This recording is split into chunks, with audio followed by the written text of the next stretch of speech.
It wasn't the guns, the gold chains, or even the pack cosigns that made his name ring out in rooms where rappers had to whisper. It was what people never said out loud, what he didn't have to explain, what they said behind his back and never to his face. Back then, people in New York didn't just fear getting robbed by him, they feared being in his debt. By the time Tupac sat in a prison cell scribbling lyrics about betrayal and snakes in the grass, the story was already spiraling. The people he once broke bread with were now the ones he suspected had set him up. But the deeper you look, the more blurred it gets. The lines between loyalty and survival, between the truth and what was just whispered in clubs after midnight. This is how it all started. Before the rap game ever heard his name, Jacques Agnan was a Haitian kid, fresh off the plane, landing in a city that didn't care about his past or where he came from. He was born in Haiti sometime in the early 1960s, during a time when the Duvalier family had the country in a chokehold. One version says his mother worked as a head chef for Papa Doc himself, which gave them some privilege in the middle of all the chaos. But that privilege meant nothing when the regime started to fall apart. They made the move to the United States, ending up in East Flatbush, Brooklyn. It was a Caribbean-heavy part of the borough, with Haitians, Jamaicans,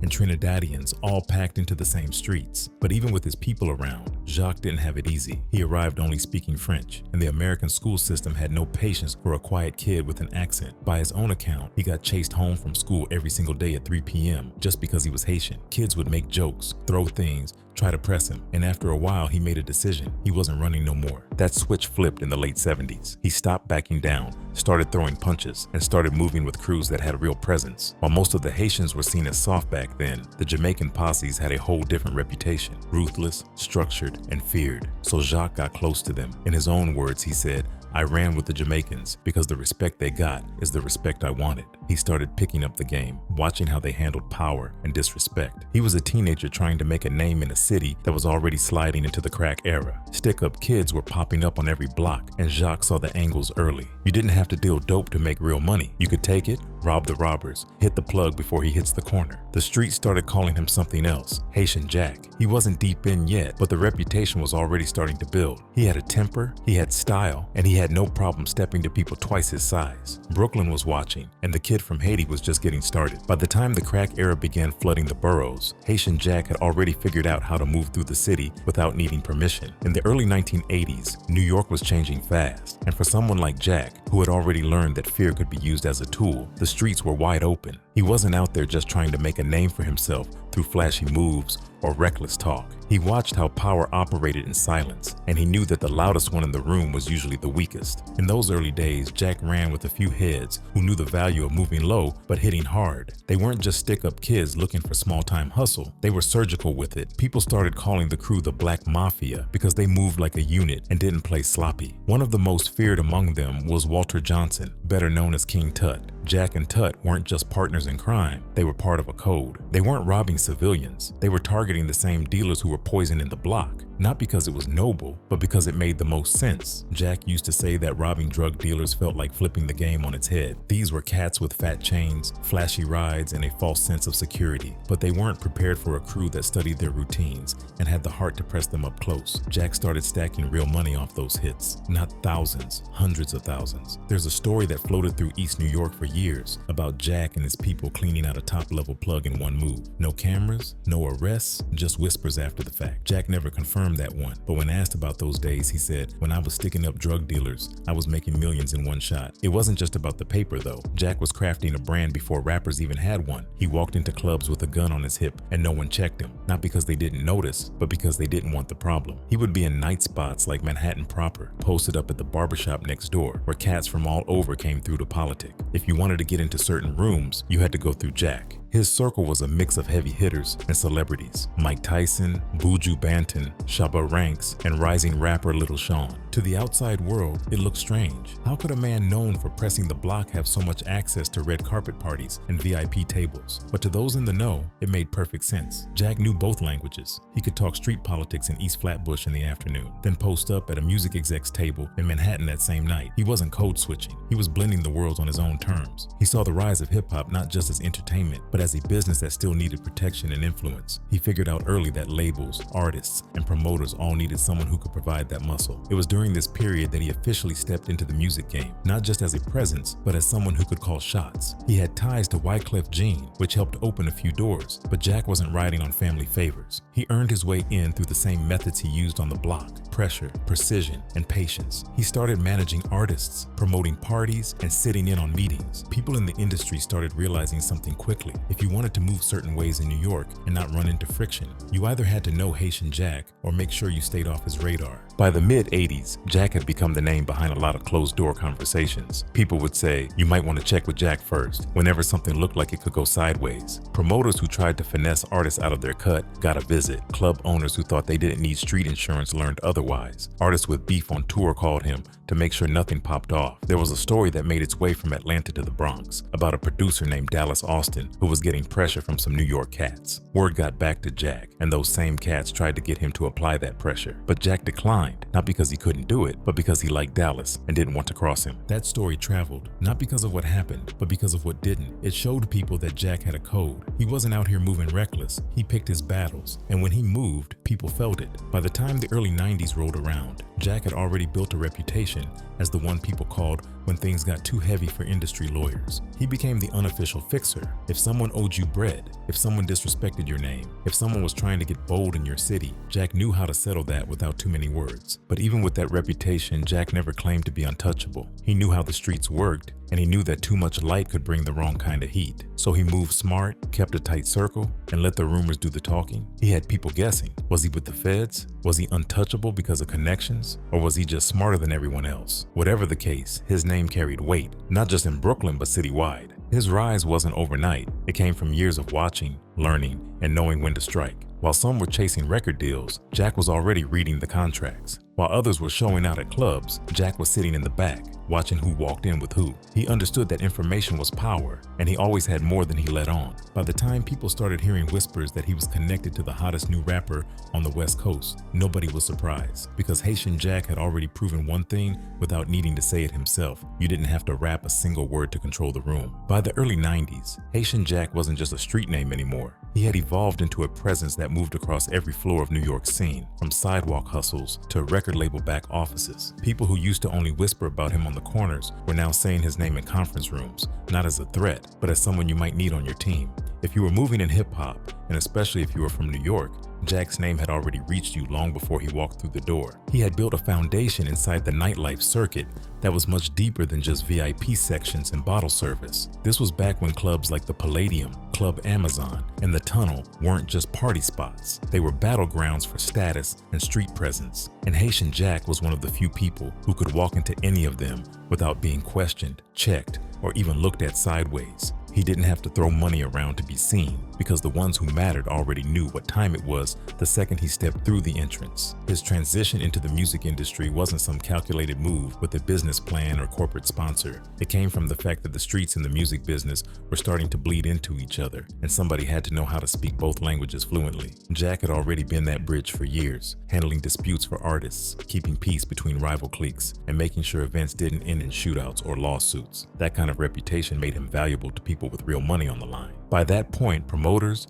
label executives, and big-name artists already understood that if Jack vouched for an event or person, it usually meant that everything was going to go smooth. And if Jack said not to trust someone or something, they took that warning seriously. He had become the unofficial security system behind the scenes, and not just because he had muscle, but because his word held weight with people from both the street side and the entertainment side. You could call him a fixer, but that would be underplaying it. He started managing talent, promoting parties, and sitting in on industry meetings, all while keeping his street ties intact. That balance gave him an edge that most label executives didn't have. When artists needed to be protected on tour, Jack had the network. When somebody was getting played on their contract or cheated out of a show payment, Jack could make the call. In a city where a phone call could change everything, Jack had the right numbers saved. What made him stand out wasn't just the fear or the stories around him, but the respect he demanded without having to do much. People knew about the shootouts, the robberies, and the rumors, but they also knew about how he helped artists avoid jail time, calm beefs before they turned into something deadly, and made sure his name didn't get caught in paperwork or press. He moved like someone who understood that survival in both worlds meant knowing when to speak and when to stay invisible. There's a moment that gets talked about from those days, a memory from the early 90s, when Jack was doing security for events and managing upcoming artists while still making time to hit up every important party in Manhattan. A night at Club USA or the China Club wasn't complete until Jack showed up. His presence brought a type of energy that made people sit up straighter. He wasn't loud, but he didn't need to be. He walked into the room and the vibe shifted. His name started getting mentioned alongside rising stars, and it wasn't long before he crossed paths with folks like Steve Stout, Lance Rivera, and others who were shaping the sound of the city. Jack wasn't just an outsider looking to hang on. He became part of the infrastructure. He was trusted enough to be brought into the building, not just because he could keep the wolves away, but because he had a sharp ear for who was real and who wasn't. It was during this time that the industry really started to recognize what someone like Jack brought to the table. Labels began hiring people who could bring authenticity because the fans wanted the rawness that came from street credibility, and artists, especially those coming out of tough neighborhoods, needed people around them who could make sure they didn't get swallowed up by the business side. Jack understood both pressures, and he could stand in between them without flinching. His relationship with certain industry players helped him land a position as director of A&R at Undas Recordings, a label connected to Biggie Smalls through Lance Rivera. That move solidified him as more than just a club figure or a name in the streets. He had paperwork now. He had titles, but he didn't start wearing suits or moving differently. He still pulled up in the same fashion, still kept his same rhythm, and still demanded the same level of respect. Even when tensions were high and crews started testing each other at clubs, Jack had a way of shutting it down before it escalated. He wasn't there to play referee, but he wasn't trying to let the party turn into a crime scene either. He understood the power of presence. When he told people to chill, they listened. He never seemed pressed to be in the spotlight. You could find his name in court records and club rosters, but rarely in interviews or on camera. That silence became part of his legend. The people who worked with him didn't tell his stories out loud, but they all had one. And those stories always ended the same way. Jack handled it. At some point, even Puffy had to acknowledge what Jack represented. After that champagne bottle incident between Diddy and Steve Stout in 1999, it was Jack that Steve Stout reportedly hired for personal security. That wasn't about fear. That was about understanding who could actually make things stop when they were headed towards something ugly. Jack was trusted not because he played by industry rules, but because he understood that those rules didn't mean anything when people felt disrespected. He could speak that language clearly. He didn't need to bluff, he didn't have to shout, and he just had to let you know he was paying attention. This wasn't the era of social media call-outs or diss tracks being solved on Twitter. If someone had a problem in the 90s, it got handled in person, and if Jack was present, chances were high it wouldn't go left. He had already outlived a generation of stick-up kids, survived indictments, and carved out a place for himself in an industry that didn't know what to do with someone like him. And as the music got louder and the fame got bigger, Jack was already setting the stage for what came next. Because he wasn't just known in passing by the rappers. One of the biggest names in the game was about to walk into his world and learn the hard way what it meant to run with someone who moved like Jack. By 1993, Hatian Jack had already become a fixture in New York's high-end street and music circles, the type of figure who didn't need to chase clout because people in every corner of the scene already moved off his energy. That same year, Tupac Shakur was fresh off the release of his second album, Strictly For My Niggas, and was becoming more than just a rising rapper from the West Coast. He was building a persona that blended rebellion, poetry, anger, and raw magnetism, and by the time he stepped into the Octagon Club in Manhattan, he had already begun drawing eyes from every direction. The Octagon wasn't just any club. Located on Roosevelt Island, it was an elite party spot built inside a former asylum turned nightclub where the velvet ropes meant very little to those who knew the right names. That night in 1993, Tupac was posted in the VIP section when he started hearing the same name bounce around the room, Hatian Jack. People spoke about Jack in that quiet kind of way, not loud, but with just enough weight to make Tupac curious. He leaned over to someone and asked straight up, "Who was Hatian Jack?" Word traveled quick inside spots like that. When Jack heard that Tupac was asking about him, he didn't wait to be summoned. He walked over to the VIP and introduced himself. Tupac, never one to shy away from intense energy, instantly locked in. He had been around hustlers before, but Jack had something different. He wasn't loud, he wasn't trying to impress, but he looked like money and moved like respect. Their connection was instant. Tupac was drawn in by Jack's energy, by the way he carried himself, and by how much power he had without needing to rap a single word. Jack rolled with top-shelf Cuban cigars, rocked Rolex watches with diamond bezels, and pulled up in foreign whips that didn't touch potholes. He wore custom fits and kept his circle tight. Tupac saw the life, but more than that, he saw the code behind it. It wasn't about stunting, it was about survival with style. Jack said later that Tupac came to him and said, "Man, I gotta meet you." And from that moment, their bond started forming fast. The two started rolling together heavy. Pac was spending time in New York more often, and Jack made sure he experienced the city the right way. That meant strip clubs in the Bronx, shopping sprees in Soho, Cuban spots in Queens, and luxury lounges where street legends and label execs broke bread under one roof. Pac started soaking it up. He began modeling parts of his style on Jack's image, not because he wanted to be fake, but because he respected what Jack represented. When he played Bishop in Juice, some of the mannerisms reflected Jack's silent intensity. When he wore the Rolex and gold chains and above the rim, it mirrored how Jack dressed without even needing to try. Tupac wasn't being a copycat. He was observing a man who had carved out real power in a city where respect couldn't be bought. Jack introduced Tupac to a different level of street politics, one that couldn't be fully explained in music videos or interviews. This wasn't just about flashing guns or shouting sets. This was about understanding alliances, understanding codes, and knowing which club to pull up to and which one to avoid. Jack said, "I was teaching him the code." That meant not just how to move, but how to survive without becoming the target of your own ambition. They were seen together at clubs like The Tunnel, where both celebs and shooters shared the same dance floor. Jack made sure Pac understood which faces in the Rue Prem were to be watched, which ones to greet, and which ones to avoid altogether. In the East Coast scene, especially in New York, stepping wrong could mean more than just embarrassment. It could mean catching a case or catching a bullet. Jack was schooling him on how New York worked, how things in the East were more personal, more layered, and more political. The West Coast might have had gang territory and flashy rides, but New York was a city where beef moved fast and silence meant everything. You couldn't just come in loud and expect to be untouched. Jack told him directly, "This ain't the West Coast, fam." To the outside world, it looked like Tupac was just enjoying the luxury that came with fame. But behind the scenes, he was picking up survival tools. He was learning the language of power in a city where every handshake and every look could shift the temperature of the room. Jack wasn't just showing him the nightlife. He was showing him the rules of engagement. People in the industry started noticing their bond. Some were cool with it, others weren't. There was already tension building in hip-hop between East and West, and seeing Tupac move that closely with a figure as feared and respected as Hatian,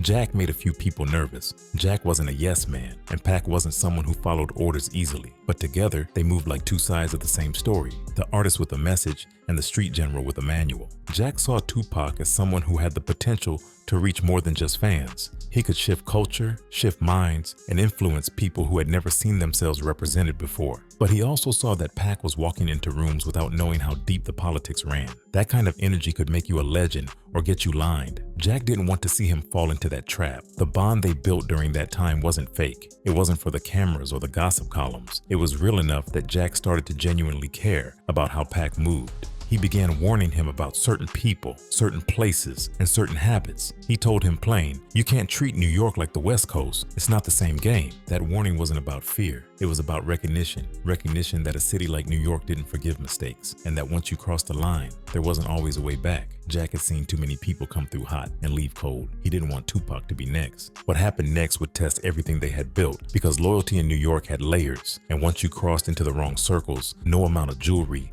fame, or respect could guarantee that you'd make it out clean. Late November 1993 marked a moment in hip-hop that would ripple across media headlines, courtroom benches, street conversations, and private whispers in both industry circles and street corners. Tupac Shakur, at that point riding the high of his music career and critical acclaim for his roles in Juice and Poetic Justice, found himself at the center of a case that would redefine his public image, shatter alliances, and bury trust between two men who once shared champagne, secrets, and silence. It started with a young woman named Ayanna Jackson. She met Tupac at Nell's, a well-known nightclub on 14th Street in Manhattan, not far from Union Square. That night, the club was buzzing, and Pac was his usual magnetic self, sociable, high energy, and quick to laugh. According to her, the two connected on the dance floor, flirted through the night, and eventually went back to his hotel suite at the Parker Meridien. The chemistry seemed mutual. She later told the court that the initial interaction was consensual and without pressure, and that detail would matter later. Within a few days, she said he invited her back to the hotel. But this time, it wasn't just Tupac in the suite. Hatian Jack was there. So were two other men. What happened that night would remain disputed forever,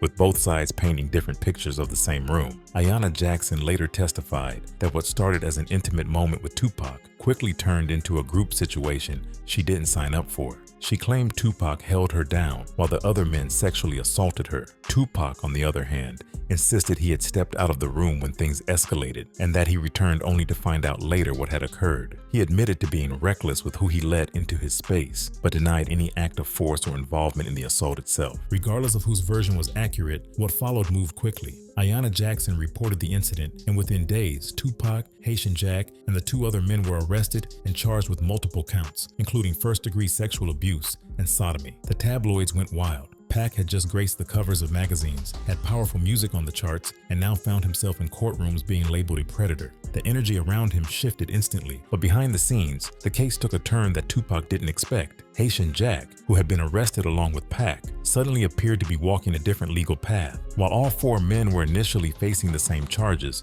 Jack's defense team made a bold move. They filed to sever Jack's trial from the rest of the group, arguing that he had nothing to do with what went down that night. His lawyer, Paul Brenner, a seasoned legal operator with ties to big names, worked the case with precision. Meanwhile, Tupac was caught in a legal maze. He was also battling unrelated charges in Atlanta over the shooting of 2 off-duty cops. He was bleeding money, energy, and allies. The media couldn't get enough of it, so every court appearance was another headline. Every photograph, another blow to his image. Jack, on the other hand, moved more quietly. In interviews afterward, Tupac started hinting that he believed he had been set up, that the entire incident had been engineered to take him down. He didn't say Jack's name at first, but the implication was there, heavy between the lines. As the case unfolded, the friendship between them began to fracture. The man he once rode through New York with was now a name he no longer spoke aloud. Eventually, the trials wrapped up in ways that only deepened the divide. In 1994, Tupac was found guilty of first-degree sexual abuse and sentenced to 1.5 to 4.5 years in prison. He began serving time at Clinton Correctional Facility. Hatian Jack, however, ended up with probation and avoided jail entirely. That outcome sent waves through the culture.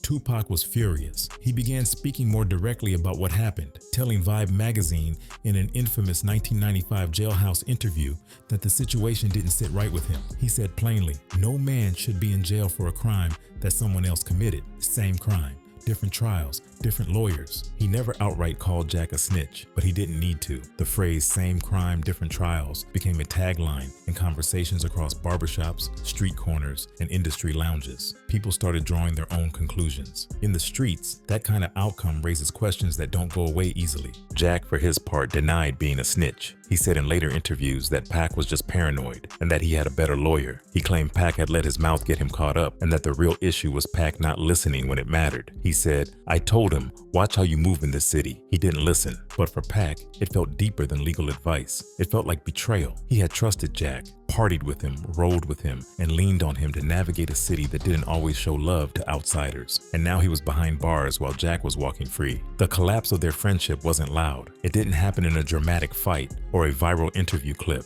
It happened in the silence, in the calls that stopped coming, in the mutual friends who were now forced to pick sides. The bond that had once looked unshakable was now fractured completely. Tupac went on to write letters from prison, record music from behind bars, and plot his return with a level of urgency that came from pain. His lyrics turned sharper, his circle grew smaller, and the man he once called brother became a shadow behind the bars that held him. This case didn't just damage his freedom, it changed how he saw people, how he trusted, and how he moved. It was no longer about just surviving the rap game. It was about surviving the setup, the courts, and the silence of those who had once sworn loyalty. For Hatian Jack, the case marked the end of one chapter and the beginning of another. He stayed low for a while, staying out of the headlines and avoiding the spotlight, but his name was now etched into one of hip-hop's most painful scandals. And even if he denied being a snitch, the streets had already made up their minds. What came next would involve bullets, power plays, and the unraveling of a rap legacy that had only just begun to rise. But before the music could speak again, Tupac had to get out, and Jack was already gone. On the night of November 30th, 1994, just hours before Tupac Shakur was set to receive the verdict in his sexual abuse trial, a call came through that would send shockwaves through the rap industry and deepen the growing paranoia already coursing through Tupac's veins. That night, he was invited to Quad Recording Studios in Manhattan, supposedly to lay down a feature for rapper Lil Sean, who was signed to Uptown Records. The person who allegedly extended the invite? Jimmy Henchman, the same man whose name kept popping up in hushed whispers about industry politics street power, and money moves behind the scenes. Tupac showed up at the studio just before midnight, dressed in military fatigues, rolling with two of his boys, ready to drop a quick verse and bounce. The invite had seemed routine. Nothing about it raised alarms initially, but the moment he stepped into the lobby of Quad Studios, things turned left fast. Three men dressed in army fatigues rushed him, guns drawn. They demanded jewelry, shouted for him to get on the ground, and within seconds, shots rang out. Tupac was hit 5 times, twice in the head, twice in the groin, and once in the arm. It was a brutal hit, but somehow he survived. As the gunmen fled, Pac crawled into the elevator, bloodied and furious, pressing the button to the upper floors. When the doors opened, he found Biggie, Puffy, and several of their people upstairs. They looked shocked, but Pac's mind was already spiraling. To him, it didn't add up. Why had they been there and not warned him? How could he get lit up downstairs while people who supposedly respected him were in the building chilling? The questions piled up quick, and Tupac started drawing his own conclusions. He was convinced it was a setup, not just a robbery, but a message. The timing felt too exact. The shooter seemed to know when he was coming, how he would arrive, and where he would be. And on top of that, the next day, he was due back in court to hear the jury's decision in the sexual abuse case. He believed the attack was meant to silence him before the verdict dropped, or worse, to stop him from talking. Word about the shooting traveled fast. News hit radio stations before the blood dried. Reporters camped outside the hospital. Fans lit candles. Rappers started weighing in, but behind the headlines, the streets were buzzing with different kinds of theories. Some said it was street politics. Others blamed industry beef, and many pointed their fingers at Hatian Jack. Jack, for his part, denied being involved. He said he had no idea Tupac was going to Quad that night, and that he was home when he got a phone call from one of his people. The voice on the other end didn't waste time. They just said, "They just got your boy." Jack claimed he was genuinely shocked. Despite their fallout, he said he didn't want to see Pac hurt. But by then, it didn't matter what he said. The trust had been broken months ago, and now there was blood on the floor. Tupac began naming names, not just behind closed doors, but on wax. He spoke to Vibe magazine from a wheelchair, bandaged and angry, saying the people who set him up were close to him once. The paranoia wasn't just paranoia anymore. It had a body count attached. It had scars. Tupac started calling out everyone who even looked at him sideways. He referenced Jimmy henchmen directly. He dropped hints about Bad Boy, about people he once called brothers. He started planting seeds in interviews, lyrics, and phone calls from jail, telling people to connect the dots. The Quad Studios shooting wasn't just another robbery gone wrong. For Tupac, it became the point of no return. After that night, his trust in people shrank to almost nothing. His lyrics sharpened. His movements became more guarded. And when he finally got out of jail, he was no longer the same artist who danced with Janet Jackson or smiled on Arsenio. Everything about his approach shifted. The line between music and war blurred. The idea of keeping it industry stopped mattering. It was now personal. And for many watching from the sidelines, the lines were getting harder to read. The old alliances were gone. And Hatian Jack, who had once shared clubs and cigars with him, was now being spoken about like a ghost from a darker part of Pac's story. Jack continued to deny any involvement. He said the streets were too quick to blame, and that Pac's downfall wasn't due to betrayal, but bad decisions. He told people he had warned Pac about how New York moved, about who to trust and who to stay away from. But even that started to sound like an echo of a warning that had come too late. The Quad Studios hit became a defining chapter in the unraveling of East Coast and West Coast unity. It split loyalties in two. It turned quiet beefs into open hostility. And for Tupac, it confirmed what he had already begun to suspect, that loyalty could get you lined up quicker than fame ever could. In later songs and interviews, Pac never gave the full story of what he believed happened that night. But the names he did mention, the warnings he did give, and the shift in his music told the rest. And by then it was too far gone to walk it back. By the time Tupac walked out of Clinton Correctional Facility in October 1995, the quiet paranoia he had carried into prison had grown into something much louder. He was released on bail posted by Suge Knight, CEO of Death Row Records, in exchange for a 3-album deal. That deal wasn't just a business move, it was a war pact. The moment Pac aligned with Suge, the East Coast-West Coast tension, already simmering for years, exploded into a full-blown coast-wide conflict that would change the course of hip-hop history. Pac wasted no time letting the world know where he stood. He didn't just go back to music, he weaponized it. The track Hit 'Em Up dropped in June 1996 like a grenade. The first few seconds alone made history. It wasn't just a diss record, it was a declaration of war. He called out Biggie, Puffy,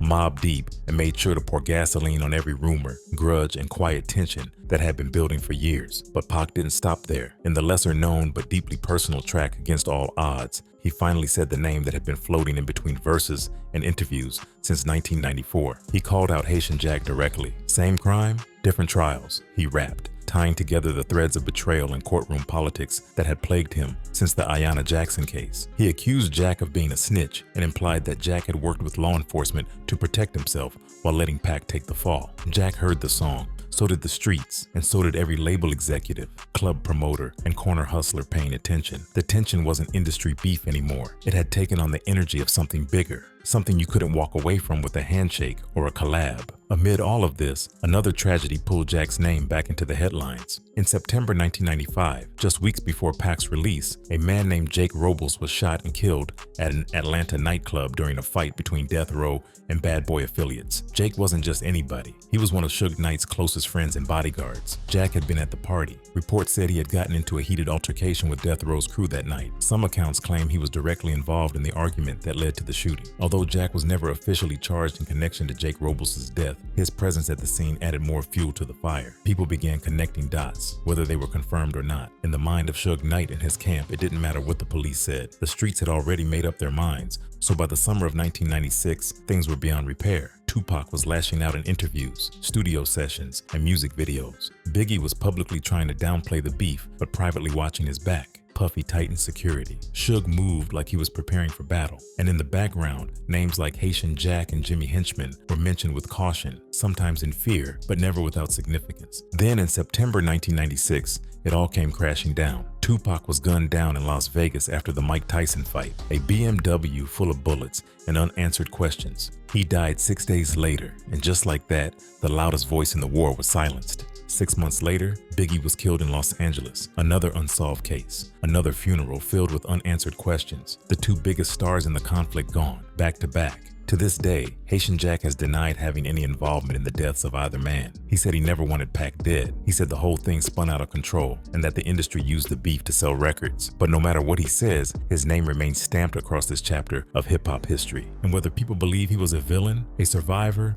or just a product of the streets, one thing's for sure: when Pac said his name, the world listened. After the funerals, after the headlines faded and the tribute songs stopped climbing the charts, there was one man still moving through the city without needing the spotlight to know his name carried weight. Hatian Jack was alive, and that fact alone made people uneasy. Tupac was dead, Biggie was dead, but Jack was still standing, still breathing, still keeping his distance from microphones and magazine covers. The streets never forgot the names attached to the chaos, and even though Jack had stepped away from the industry spotlight, his name stayed active in conversations that didn't make it to the front page. In the late 90s and early 2000s, as hip-hop entered its commercial era, Hatian Jack's legend took on a new form. He became a ghost story, cautionary tale, and the guy behind the curtain whose story was whispered by rappers, name-dropped in interviews, and used as a barometer for who really knew the streets. By 1999, the media had started speculating more boldly. Magazines and blogs started piecing together timelines, trying to connect Jack to everything from the Quad Studios shooting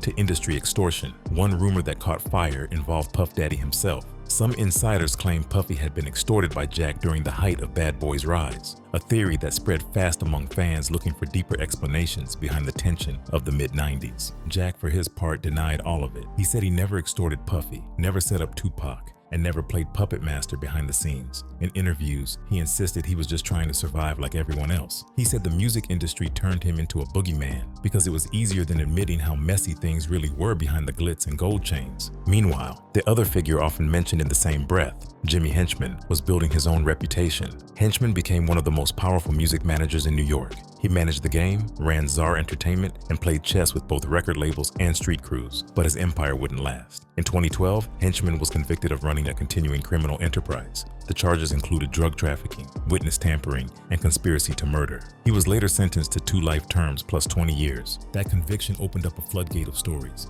Informants and court documents started pulling the curtain back on years of backroom deals, payoffs, and violence, and once again, Hatian Jack's name floated to the surface. Not as a co-defendant, but as someone who had once operated in the same rooms. The mythology around him only deepened. Jack remained hard to pin down. He kept his moves quiet, avoided public appearances, and made sure no one could get a clean grip on his current business. In rare interviews, he would speak about the past like someone flipping through old photographs, detached, careful, but always with enough detail to remind people he had been close to the fire without getting burned. When asked about Pac and Biggie, Jack didn't get emotional. He said what happened was bigger than both of them, and they had too many yes men and not enough real guidance. In his own words, he said, they had no leader. That was the problem. For the people still trying to understand how the 90s spiraled the way they did, that quote stuck. It summed up a decade where fame moved faster than discipline, where young men with microphones and millions found themselves trapped between record labels, street codes, and survival instincts. And through it all, Hatian Jack became a symbol,